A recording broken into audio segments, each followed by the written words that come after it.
They say blood is thicker than water, but apparently it's not thicker than $33 million. My name is Marcus Chen, and this is the story of how my own parents tried to send me to prison for money I never stole, while having no idea that I'd been quietly controlling every dollar in their bank accounts for the past 3 years. I'd love to know which corner of the globe you're watching from. And if this story speaks to you, make sure to subscribe. Tomorrow's video is one you absolutely can't miss. The whole mess started on a Tuesday morning in October when I walked into my parents' house in Westchester County using the spare key they'd given me years ago. I was supposed to pick up some old college textbooks from my childhood bedroom, but instead I found my father, Richard Chen, sitting at the kitchen table with a stack of legal documents spread out in front of him like he was planning a military operation. "Marcus," he said without looking up, his voice carrying that familiar tone of disappointment I'd grown accustomed to over the years. "We need to talk." My mother, Patricia, emerged from the living room holding her phone, and I could tell from her expression that whatever conversation they'd been having before I arrived wasn't going to be pleasant for me. She'd always been the more direct one between my parents, never one to dance around difficult topics. "Sit down," she said, gesturing to the chair across from my father. "We know what you've been doing." I genuinely had no idea what they were talking about. For the past 18 months, I'd been working as a software consultant, living in my own apartment in Manhattan, and maintaining what I thought was a reasonably normal relationship with my parents. We had dinner together maybe once a month, I called them on holidays, and I helped them with their computer problems when they needed it. Nothing seemed particularly dramatic or unusual about our family dynamic. "What exactly do you think I've been doing?" I asked, settling into the chair and noticing that my father still hadn't made eye contact with me. Patricia placed her phone on the table and crossed her arms. "Don't play dumb with us, Marcus. We hired a forensic accountant. We know about the missing money." The word forensic hit me like a slap. These weren't people who threw around terms like that casually. My parents were both retired executives. My father had spent 30 years in pharmaceutical sales, and my mother had been a regional manager for a telecommunications company. They understood business, they understood money, and they definitely understood when something was wrong with their finances. "What missing money?" I asked, and I genuinely meant it. I had access to their banking information, yes, but only because they'd asked me to help them set up online banking and manage some of their automated payments. It was a practical arrangement that had evolved naturally over time as they'd become less comfortable with technology. Richard finally looked at me, and I saw something in his eyes I'd never seen before. Not just disappointment, but actual fear. $33 million, Marcus.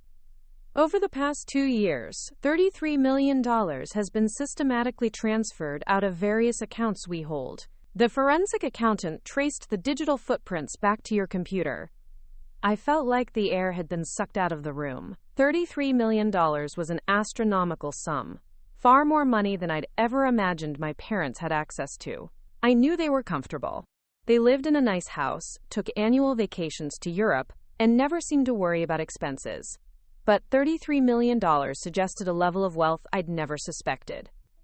"That's impossible," I said, but even as the words left my mouth, I could see they didn't believe me. "I've never transferred any money out of your accounts.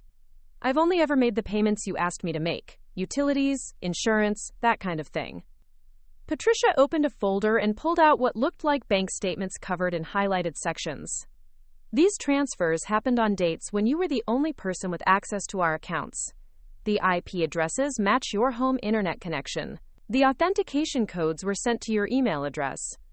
I stared at the papers she was showing me, trying to process what I was seeing. The highlighted transactions were indeed massive. Transfers of hundreds of thousands of dollars at a time, sometimes multiple transfers in a single day, all going to accounts I'd never seen before. "I didn't do this," I said, but I could hear how weak my voice sounded. The evidence they were showing me was damning, and I had no explanation for any of it. Richard leaned forward, and for the first time in the conversation, his voice softened slightly. "Marcus, if you're in some kind of trouble, gambling debts, drug problems, something like that, we can work this out, but we need you to tell us the truth." The assumption that I must be struggling with addiction or criminal activity stung more than I expected. I had worked hard to build a successful career. I lived within my means, and I'd never given them any reason to think I was involved in anything questionable. "I'm not in any kind of trouble," I said. "I have no idea how this money was transferred or where it went. I've never even seen some of these account numbers before." Patricia and Richard exchanged a look that told me they'd already discussed what they would do if I denied everything. It was the kind of silent communication that couples develop after decades of marriage, and in that moment, I realized they'd already made their decision about my guilt. "The forensic accountant says the transfers were too sophisticated for someone without extensive technical knowledge," Patricia said. "They required access to multiple authentication systems and detailed knowledge of our financial portfolio. You're the only person who has that information." She was right about that part. Over the years, as my parents had become less comfortable managing their investments and online accounts, I'd gradually taken on more responsibility for their financial administration. I had passwords, I knew account numbers, and I understood their investment strategy better than anyone except maybe their financial advisor. But what they didn't know, what I realized in that moment I'd never told them, was that my access to their financial information went far deeper than they understood. 3 years earlier, when they'd first asked me to help them transition to online banking, I'd discovered something that had shocked me. My parents weren't just wealthy, they were extraordinarily wealthy, with a complex portfolio of investments, offshore accounts, and business holdings that generated massive passive income. More importantly, due to a series of technical configurations I'd implemented to help them manage their accounts more efficiently, I'd inadvertently gained administrative control over almost everything they owned. It wasn't intentional, and it wasn't malicious, but through a combination of shared passwords, automated systems, and digital authorizations they'd signed without fully understanding, I had become the de facto administrator of their entire financial empire. They had no idea that every dollar they thought they controlled was actually flowing through systems that I managed.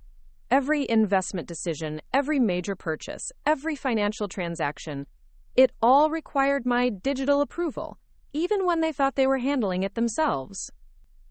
And now they were accusing me of stealing $33 million from accounts that I could have emptied completely anytime I wanted over the past 3 years. The meeting with their lawyer happened 3 days later in a glass-walled conference room on the 40th floor of a Manhattan skyscraper. I'd spent those 3 days in a strange kind of limbo, going through the motions of my normal routine, while my mind raced through everything I knew about my parents' finances. James Whitfield was the kind of attorney who probably charged more per hour than most people made in a month. He had silver hair, an expensive suit, and the kind of confidence that comes from never losing a case you actually cared about winning. When he shook my hand, his grip lingered just long enough to let me know he was evaluating me. "Mr. Chen," he said, settling into his chair and opening a leather portfolio that looked like it cost more than my car, "your parents have shared some concerning information with me about irregularities in their financial accounts." I'd brought my own attorney, Sarah Martinez, a criminal defense lawyer I'd found through a frantic Google search and 3 panicked phone calls. She was younger than Whitfield, less polished, but she had sharp eyes and had spent our brief consultation asking exactly the right questions about digital evidence and financial fraud. "My client maintains his innocence," Sarah said before I could speak. "We're here to understand the nature of these allegations and to examine the evidence." Whitfield smiled in a way that suggested he found our presence mildly amusing. "Of course. Let me walk you through what our forensic investigation has uncovered." He opened his portfolio and began spreading documents across the conference table like he was dealing cards. Bank statements, computer logs, email printouts, IP address traces. It was an impressive collection of evidence, and as I looked at it, I felt a growing sense of unease. Between January 2022 and September 2024, Whitfield began, $33.7 million was transferred from various accounts belonging to Mr. and Mrs. Chen to a series of shell companies and offshore accounts.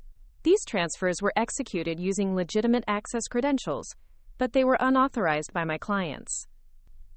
He pointed to a spreadsheet that showed the transfers in chronological order. The amounts were staggering. $480,000 here, $750,000 there, sometimes multiple transfers in a single week. Someone had been systematically draining my parents' accounts with the precision of a professional operation. The digital forensics show that these transfers originated from IP addresses registered to Mr. Marcus Chen's internet service provider, Whitfield continued. The authentication emails were sent to an account he controls, and the timing corresponds with periods when he had confirmed access to his parents' home computer system. Sarah leaned forward, studying the documents. Has your forensic accountant determined where these funds ultimately ended up? That's where it gets interesting, Whitfield said, and I caught something in his tone that made me pay closer attention. The money was transferred through a complex network of accounts, but our preliminary investigation suggests it may have been used to fund several business ventures and investment opportunities. He pulled out another set of documents, and I saw my parents' faces change as they recognized some of the names and companies listed. A lot of love and effort went into bringing this story to life. If you're enjoying it, we'd be so grateful if you'd subscribe to our channel. Now, back to where we left off. These investments, my father said slowly, some of these are deals we discussed with our financial advisor. How is our stolen money funding investments we approved? Whitfield's expression shifted slightly, and I realized he was about to reveal something that even my parents didn't know. Mr. and Mrs. Chen, there's something else we discovered during our investigation. The structure of your financial portfolio is significantly more complex than you may have realized. He pulled out a flowchart that looked like a corporate organizational diagram, with boxes and arrows connecting various entities and accounts. Your wealth is held through a network of trusts, LLCs, and investment vehicles that were established over the past several years. Based on our analysis, your son has been granted administrative authority over many of these entities. I watched my parents' faces as they tried to process this information. Patricia looked confused, while Richard seemed to be experiencing some kind of recognition. I remember signing papers, Richard said quietly. Our financial advisors said it was for tax optimization and estate planning. But I thought we were just updating our will. You were signing documents that established your son as the managing member of several LLCs and the successor trustee of various family trusts, Whitfield explained. In practical terms, this means he has legal authority to make financial decisions on your behalf in many circumstances. The room fell silent as everyone absorbed this information. I could see Sarah taking notes, and I could see my parents trying to understand how their attempt to catch me stealing had revealed that I legally controlled much of their wealth. But that doesn't explain the unauthorized transfers, Patricia said, though her voice lacked the certainty it had carried a few days earlier. Whitfield nodded. That's correct. Even with administrative authority, the transfers we've identified appear to exceed the scope of legitimate financial management. However, the legal implications are now significantly more complicated. He turned to address me directly. Mr. Chen, our investigation has revealed that you have extraordinarily broad access to your parents' financial resources. Can you explain how you've been using this access? Quote, this was the moment I'd been dreading since walking into my parents' kitchen 3 days earlier. The truth was complex, and I wasn't sure they would believe it. But I couldn't keep pretending I didn't understand what was happening. About 3 years ago, I began, Mom and Dad asked me to help them organize their online banking because they were frustrated with managing multiple accounts and passwords. What started as basic tech support evolved into something much more comprehensive. I looked at my parents, trying to gauge their reaction. As I learned more about your financial situation, I realized you were missing significant opportunities for tax optimization and investment growth. Your financial advisor was conservative, and you were leaving millions of dollars in low-yield accounts when you could have been generating much higher returns. Sarah shot me a warning look, but I continued. I started researching investment opportunities and presenting them to you for approval. You told me to handle the details because you trusted my judgment and didn't want to deal with the paperwork. We never approved transfers of $33 million, Patricia said, but there was less anger in her voice now and more uncertainty. You didn't approve the individual transfers, I admitted, but you approved the investment strategies that required those transfers. When you agreed to diversify your portfolio into international markets, that required moving money to offshore accounts. When you wanted to invest in real estate development projects, that required funding various LLCs. When you decided to establish the family foundation for tax purposes, that required significant capital transfers. I pulled out my phone and opened my email app. I have confirmation emails from both of you approving these investment strategies. I also have text messages where you told me to handle the details and do whatever makes the most financial sense. Whitfield examined the emails I showed him, and I watched his expression shift from confidence to concern. These communications do suggest a pattern of delegated authority, he said carefully. The forensic accountant traced the missing money to business ventures and investments, I continued. Those aren't thefts. Those are the investments you approved. The shell companies aren't criminal enterprises. They're the LLCs and trusts your own estate planning attorney recommended. Quote, Richard rubbed his temples like he was getting a headache. But we never understood the scope of what we were authorizing. We thought we were approving individual investments, not giving you blanket authority to move our entire net worth around. That's exactly the problem, I said. The legal documents you signed gave me far more authority than any of us realized at the time. Your financial advisor and estate planning attorney structured everything to maximize tax efficiency and legal protection. But the side effect was that I became the operational manager of wealth I never wanted to control. The room fell quiet again as everyone processed this revelation. My parents had hired a forensic accountant and a criminal attorney to catch me stealing their money, only to discover that I had been legally managing their wealth with their written authorization, and that their missing $33 million was actually working harder for them than it ever had before. But none of us had realized yet that this was only the beginning of a much larger and more complicated story. The real bombshell came 2 weeks later when I received a call from Detective Angela Rodriguez with the Manhattan District Attorney's Office. My parents had decided that civil litigation wasn't enough. They wanted criminal charges filed for embezzlement and wire fraud. Mr. Chen, we need you to come in for questioning, Detective Rodriguez said over the phone.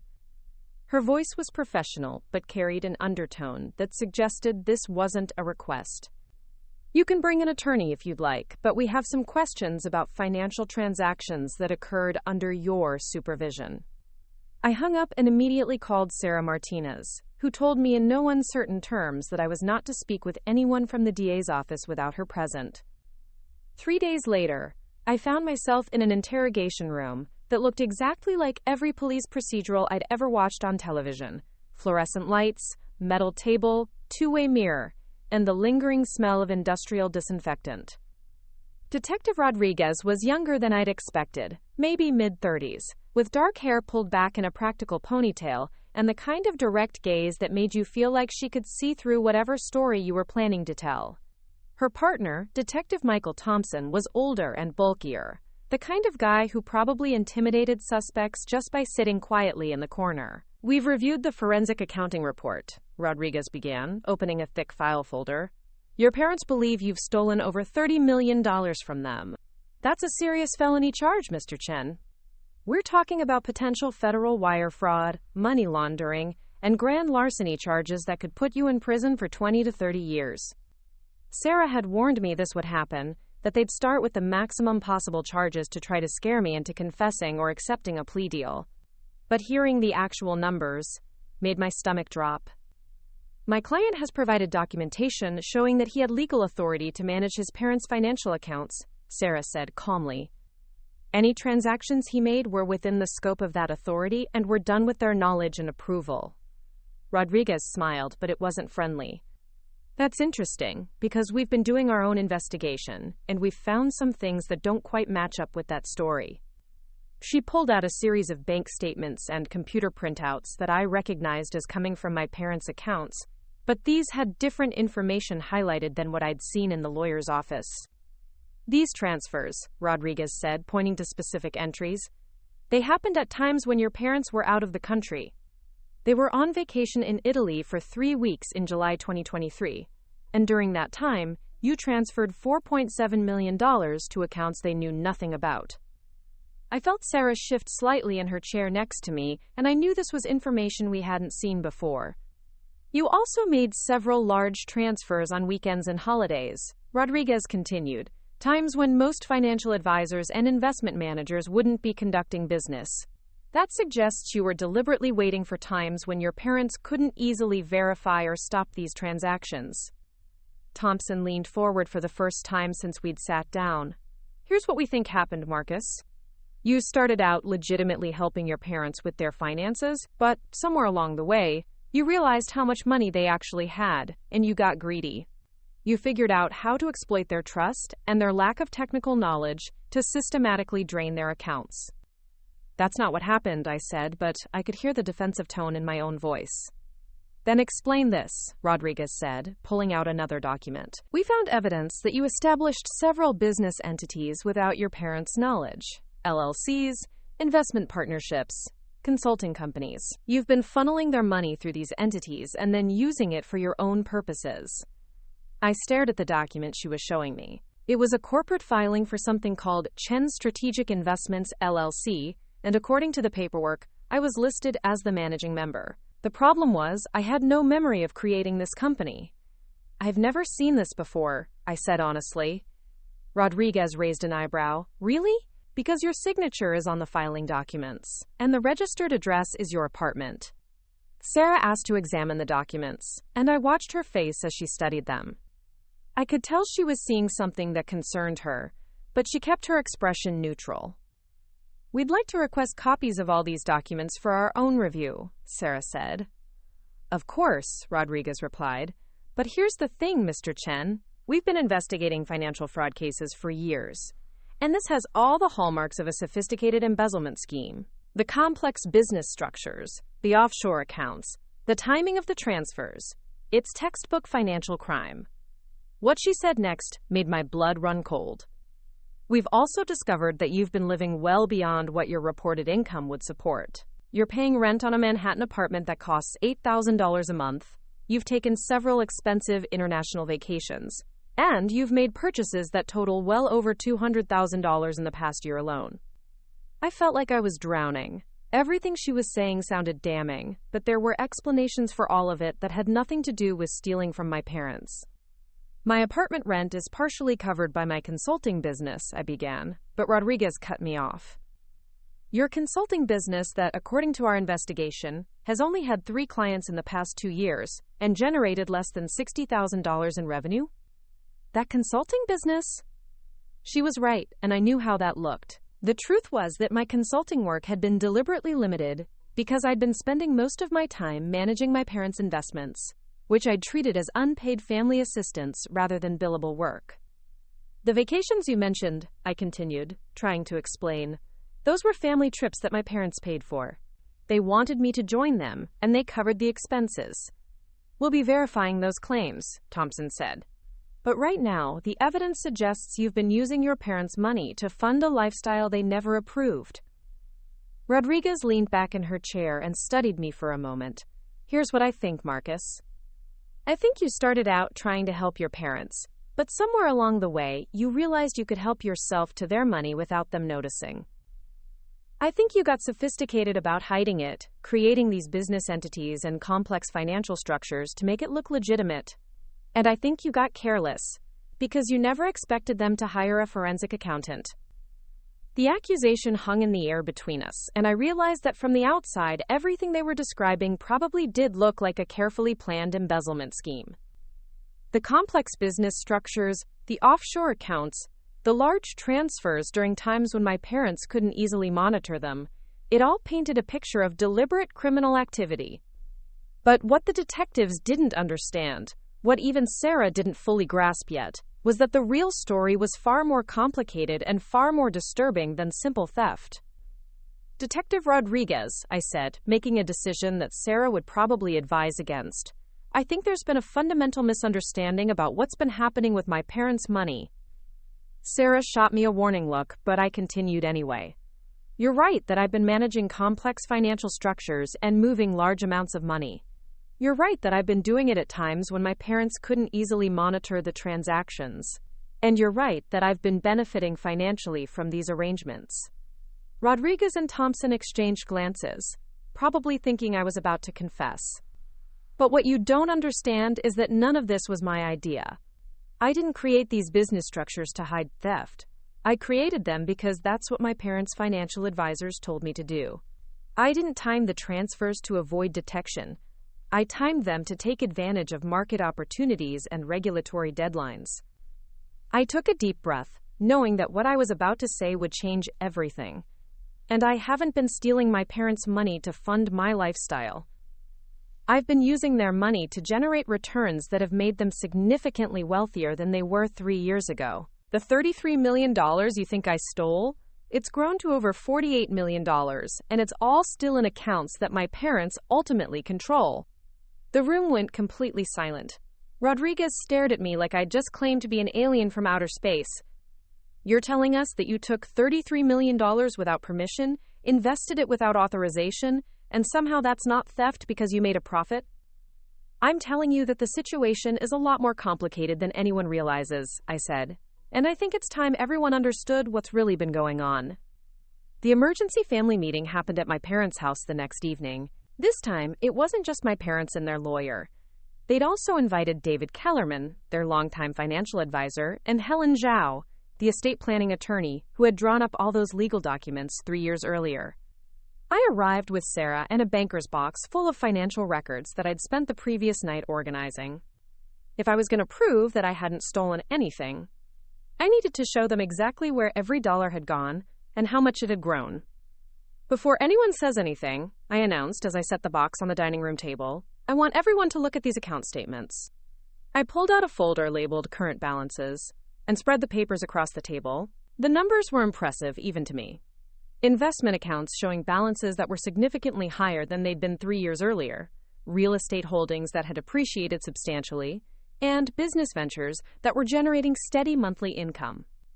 David, I said, turning to their financial advisor, when you last reviewed my parents' portfolio in 2022, what was their total net worth? Kellerman looked uncomfortable, glancing between my parents and his own notes. Approximately $47 million, he said quietly. And according to these current statements, what would you estimate their net worth is today?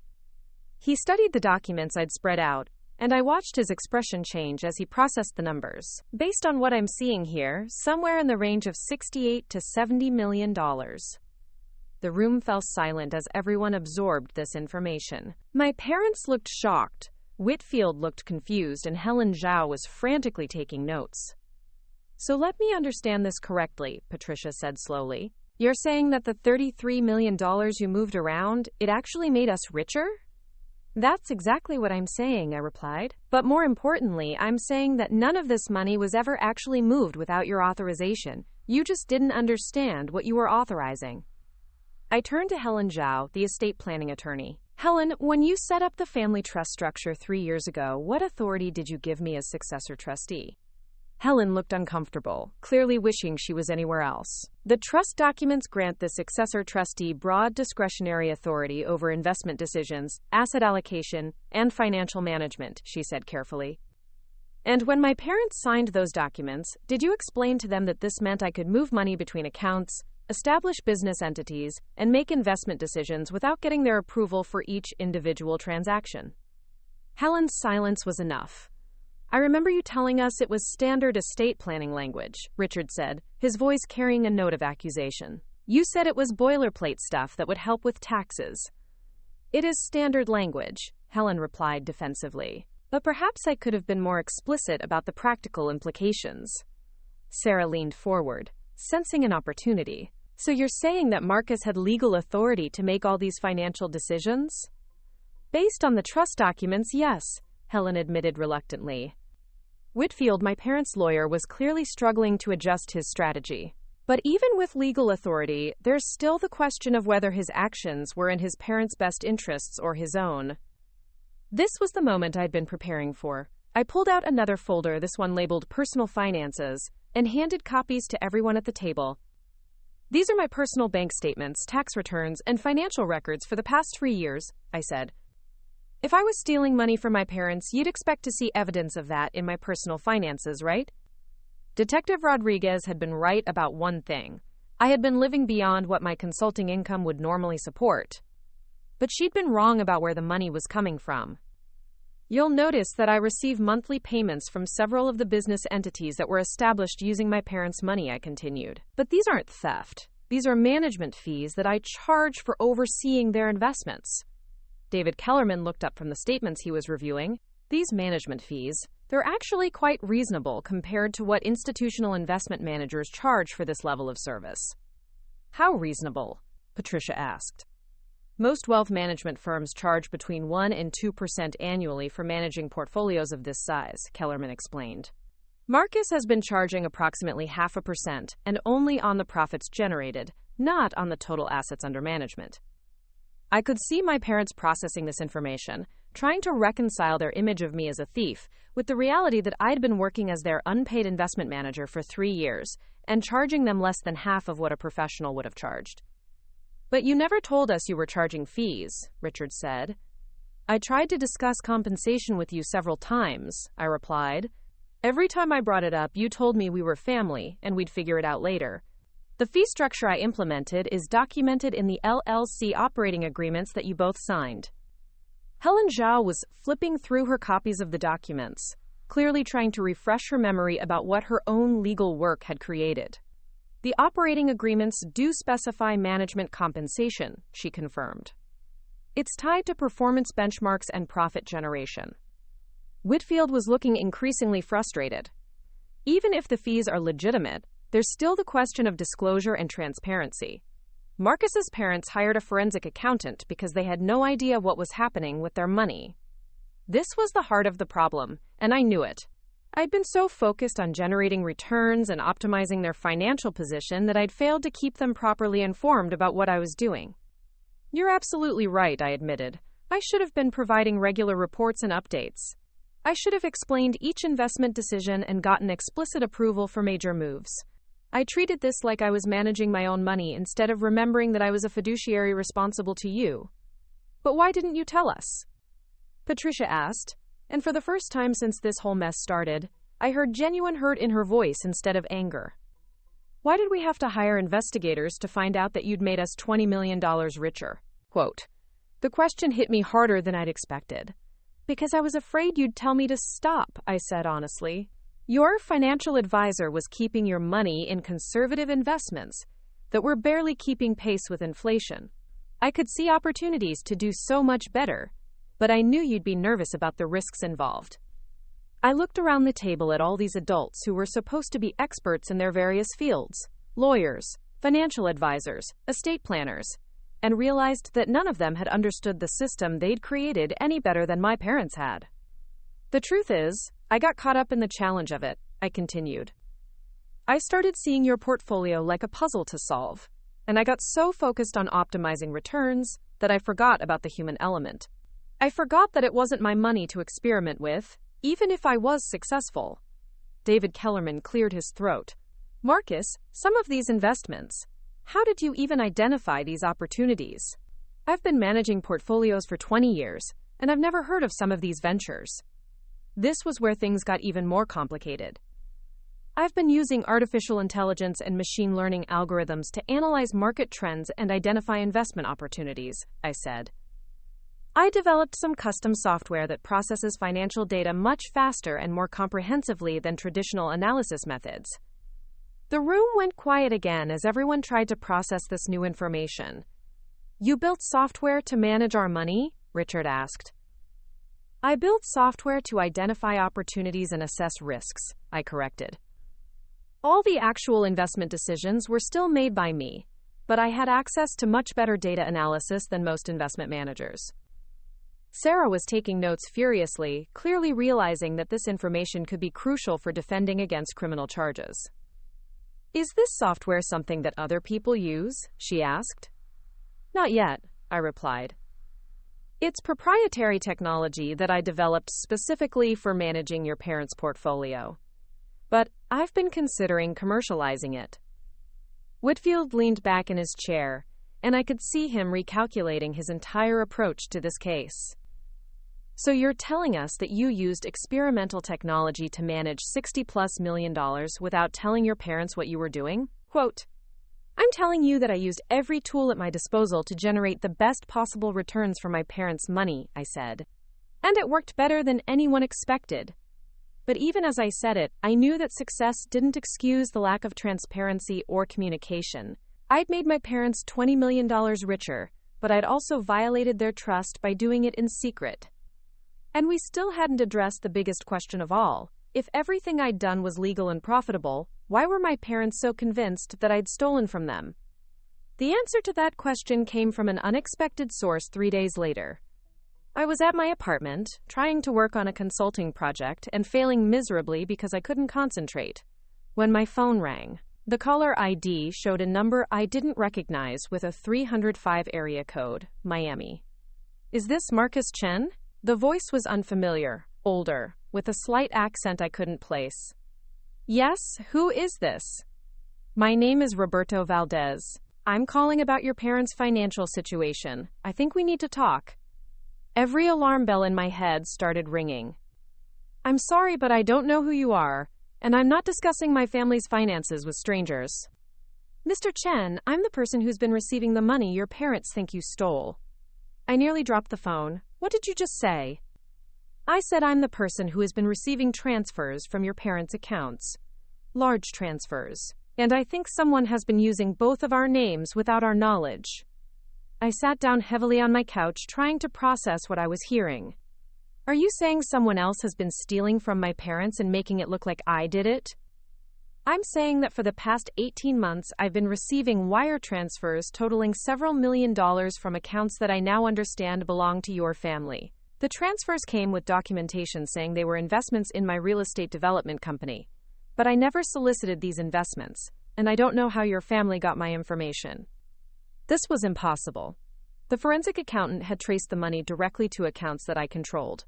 Mr. Valdez, I think there's been some kind of mistake. The money that's missing from my parents' accounts is in investment vehicles that I established. I have all the documentation. That's what I thought too, until yesterday. Mr. Chen, someone has been very carefully setting both of us up.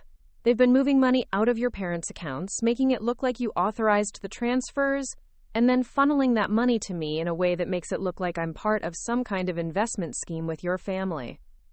Roberto Valdez agreed to meet me the next day at a coffee shop in the financial district.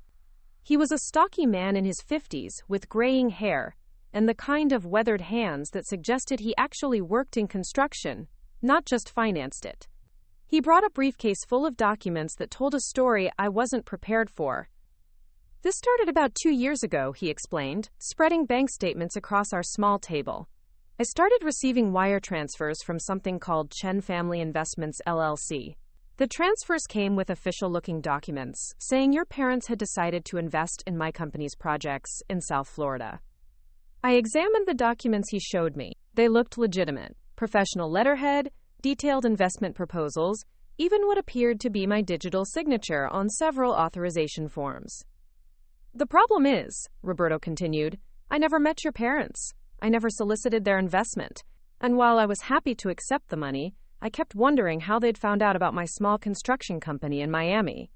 You kept the money? I asked, though I tried not to sound accusatory. Of course I kept it. As far as I knew, it was a legitimate investment from wealthy individuals who had done their due diligence. The documentation said your parents wanted to diversify into real estate development, and they specifically requested minimal communication during the investment period. He pulled out another set of documents. But here's where it gets interesting. Last month, I received a legal notice saying that the Chen family was claiming these were unauthorized transfers and that they were considering criminal charges against someone named Marcus Chen for embezzlement. That's me, I said weakly. I figured, so I hired my own attorney to review the situation, and that's when we discovered something very strange. The money I received from Chen Family Investments didn't come directly from your parents' accounts. It came through a series of intermediate accounts and shell companies. Quote, Roberto's attorney had traced the money backward and discovered that while the funds had originated from my parents' accounts, they had been transferred through at least 6 different entities before reaching Roberto's company. More importantly, someone had been systematically creating false documentation to make it appear that I had authorized these transfers. Look at this, Roberto said, showing me a bank authorization form with my signature. This document supposedly shows you approving a $2 million transfer to my company in March of last year. Do you remember signing this? I studied the signature carefully. It looked like mine, but I had no memory of signing any authorization for a transfer to a Miami construction company. I've never seen this document before, I said honestly. That's what I was afraid of. Mr. Chen, I think someone has been forging your authorization to steal money from your parents and funnel it to me. probably knowing that when your parents eventually discovered the missing money, you would be the obvious suspect. The implications of what he was saying hit me like a freight train. Someone had been conducting an elaborate long-term fraud that was designed to destroy my relationship with my parents and potentially send me to prison, while also providing them with a steady stream of money that couldn't easily be traced back to them. "Do you have any idea who might be doing this?" I asked. Roberto shook his head.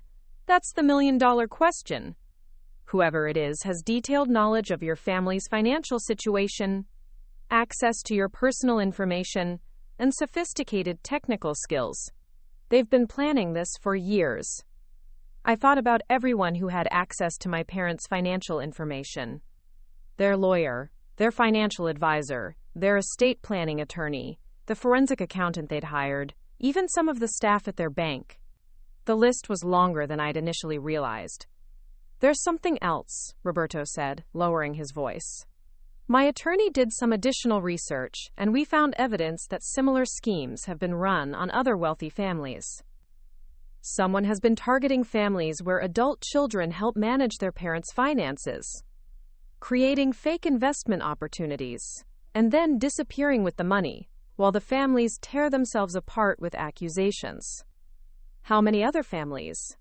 "At least 4 that we've identified, possibly more.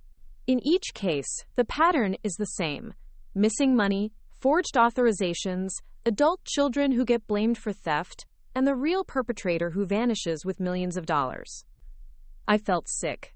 "Roberto, how much money did you receive from these fake investments?" He consulted his notes. "Just over $8 million across multiple transfers. But the forensic accountant said $33 million was missing from my parents' accounts. Which means whoever is doing this has been running multiple schemes simultaneously. The money that came to me was just one stream. There are probably other Roberto Valdezes out there.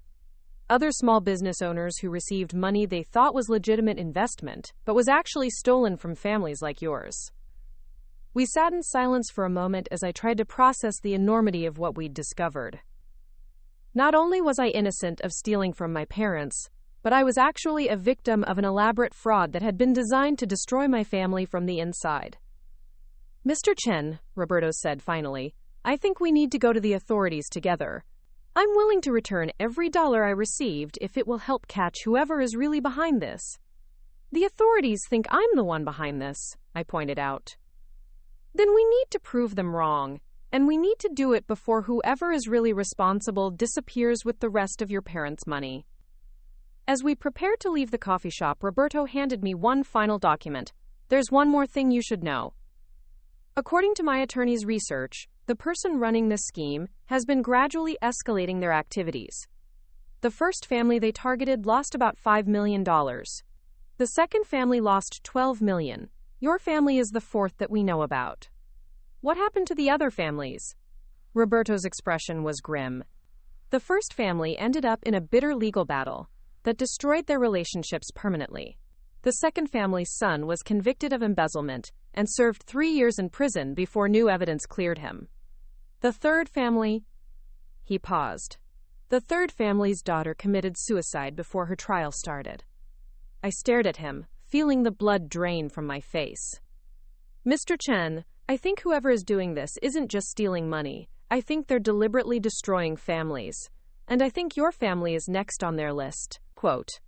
The meeting with Detective Rodriguez and the district attorney's office took place in a conference room that felt like a courtroom. Roberto Valdez had flown up from Miami with his attorney, and we'd spent the previous evening preparing our presentation with Sarah Martinez and a cybersecurity expert she'd brought in. "Before we begin," Rodriguez said, clearly skeptical about this sudden turn in the case, "I want to be clear that we're here as a courtesy. The evidence against Mr. Chen is substantial, and we're not prepared to dismiss charges based on unsubstantiated conspiracy theories."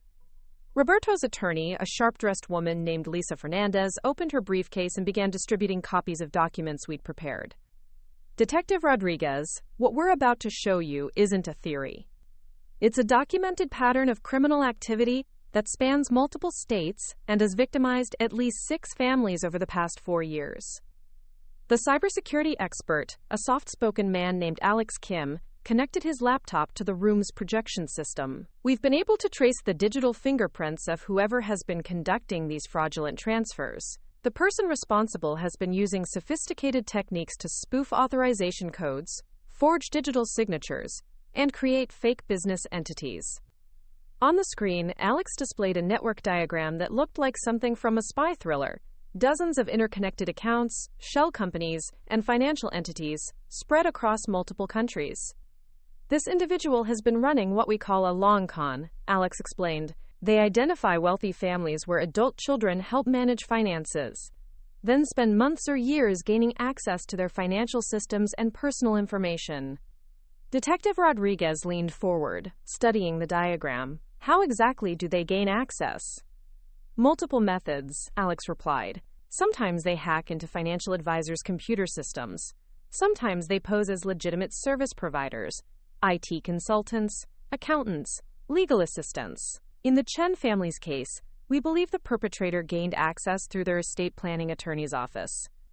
All eyes turned to Helen Zhao, who had been brought in to answer questions about her firm's cybersecurity practices. She looked pale and uncomfortable.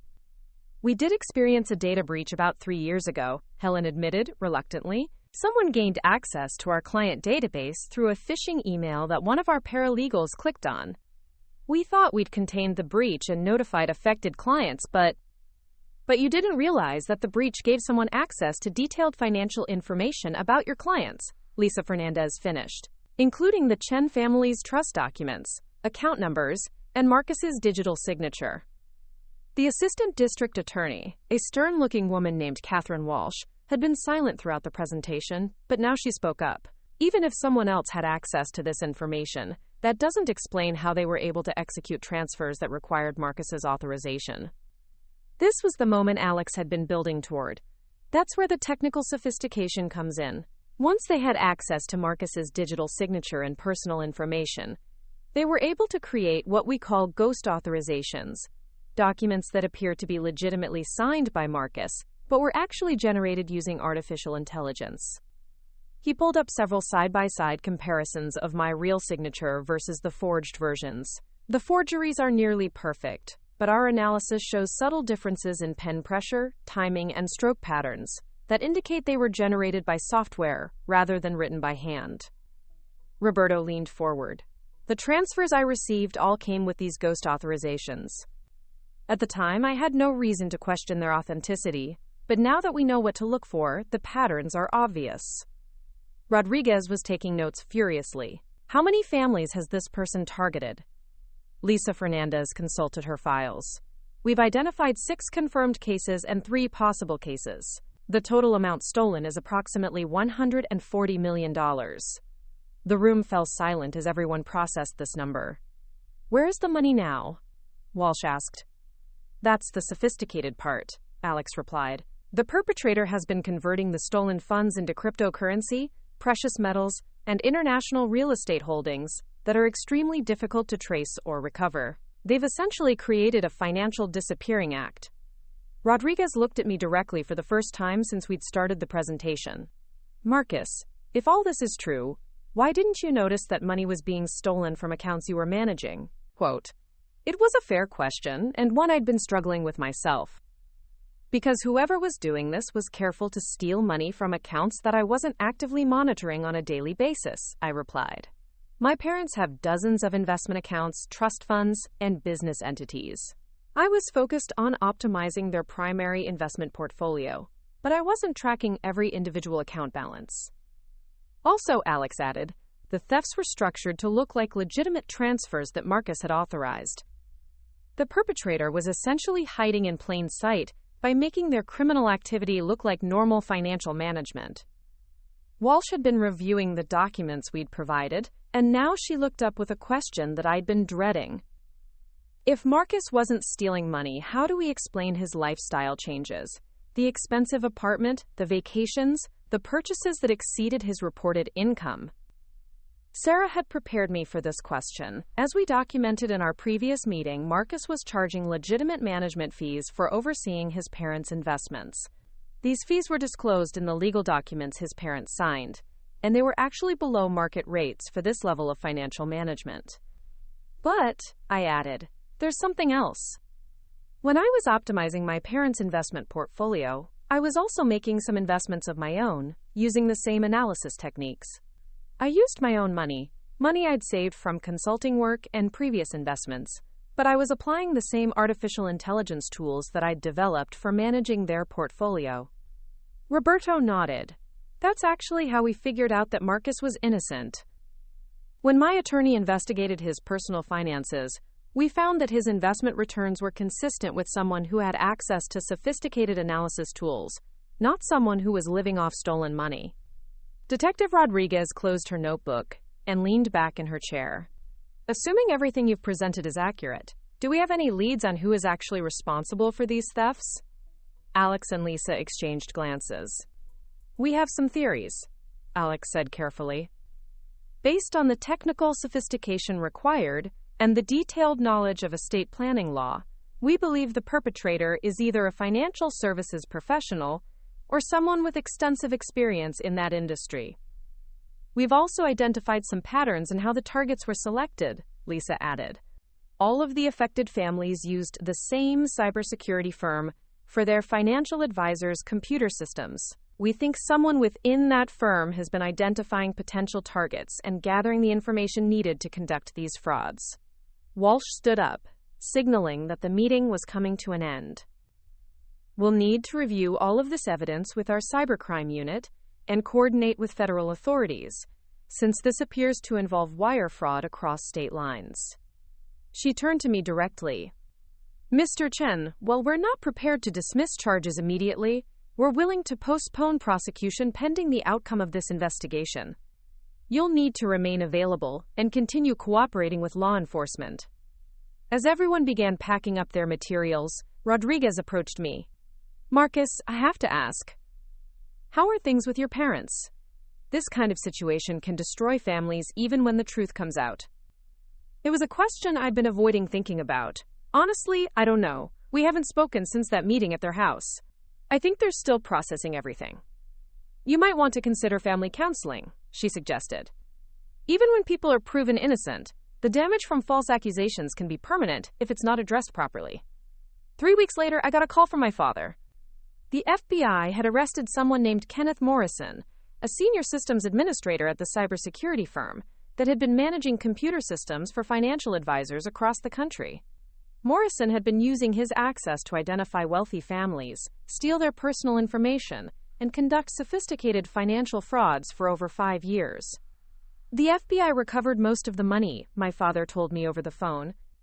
It was hidden in accounts all over the world, but they were able to trace it because this Morrison guy kept detailed records of everything he'd stolen. How much did they recover? Almost everything. We'll get back about 97% of what was taken. We talked for a few more minutes about the logistics of the recovery process and the ongoing criminal case against Morrison, but we didn't talk about the damage that had been done to our relationship, or about how it felt to discover that we'd all been manipulated by someone who viewed our family as nothing more than a target for financial exploitation. Marcus, my father said as our conversation was ending, your mother and I, we owe you an apology. A big one.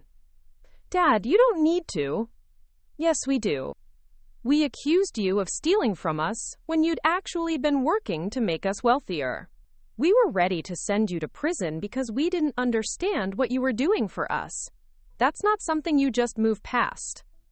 6 months later, we're still working on rebuilding our relationship. We've started having monthly family dinners again, and my parents have asked me to continue managing their investments, but this time with full transparency and regular reporting. The artificial intelligence tools I developed for analyzing investment opportunities have turned into a legitimate business. Several other families affected by Morrison's fraud have hired me to help them rebuild their portfolios, and I'm in discussions with a venture capital firm about scaling the technology. But the most important thing I learned from this whole experience isn't about money or technology or even family relationships. It's about the importance of communication and trust. Morrison was able to destroy our family temporarily because we'd all gotten comfortable with secrets. I was keeping secrets about how I was managing their money, and they were keeping secrets about their concerns and suspicions. Now we talk about everything. It's messier and more complicated than our old way of doing things, but it's also more honest. And after everything we've been through, honesty feels a lot safer than efficiency.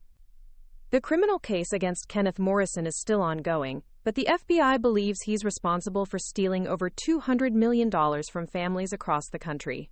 Some of those families will never recover financially, and some will never recover emotionally. We were lucky, we got our money back, and we got our family back. But it took almost losing both to realize how much they were worth. Looking for more? We've got 2 amazing stories ready for you, right on screen. If this one touched you, these are absolutely worth your time. Click to watch them now. And hey, subscribe and hit that bell to never miss our latest uploads.